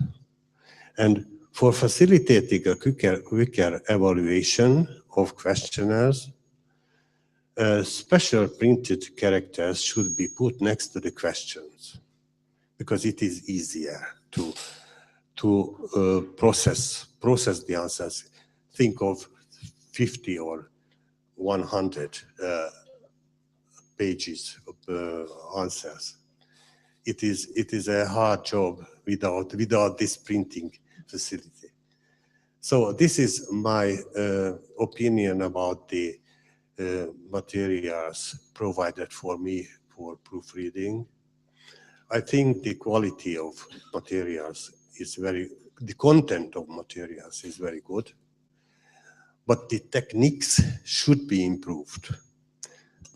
That's all. Thank you very much for your attention. Thank you very much. Thank you very much for your comments. Very interesting, and we will try to improve. And now let me present you Silvia Santos, who is our external evaluator of the project. And after this meeting, after this conference, do you want to say some words concerning the project? Thank you so much.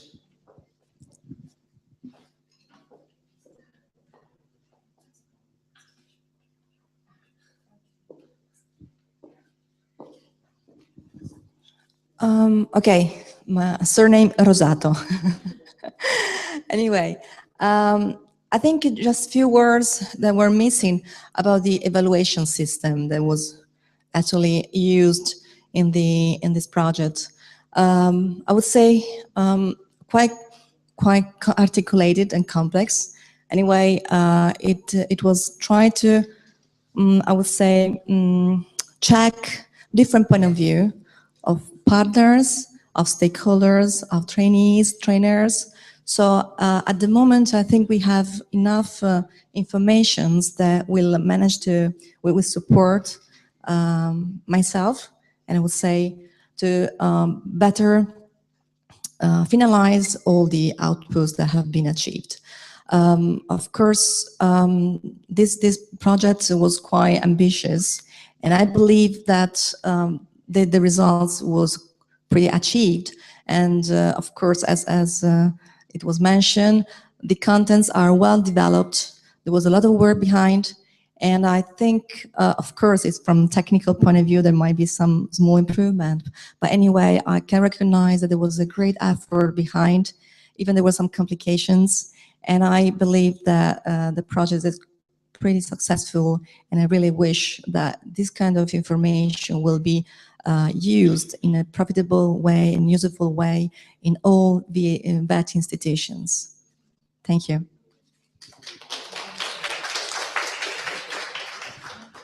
Thank you very much.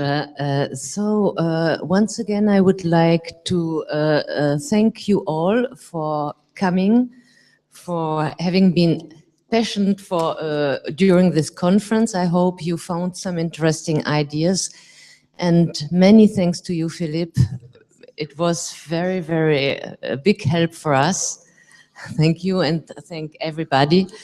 So I just would like to tell you also that tomorrow at 10 at the Maison de la Promotion Sociale in Artigues près de Bordeaux, we will organize a workshop concerning the LOQUET handbook. So for all those who are interested in, I would like to welcome them at the MPS.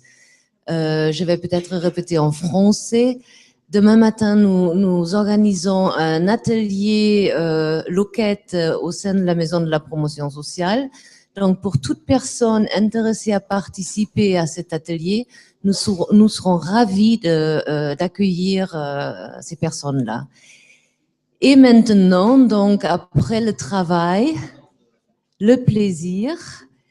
Et donc, je vous invite à partager un petit verre de jus d'orange ou de punch avec quelques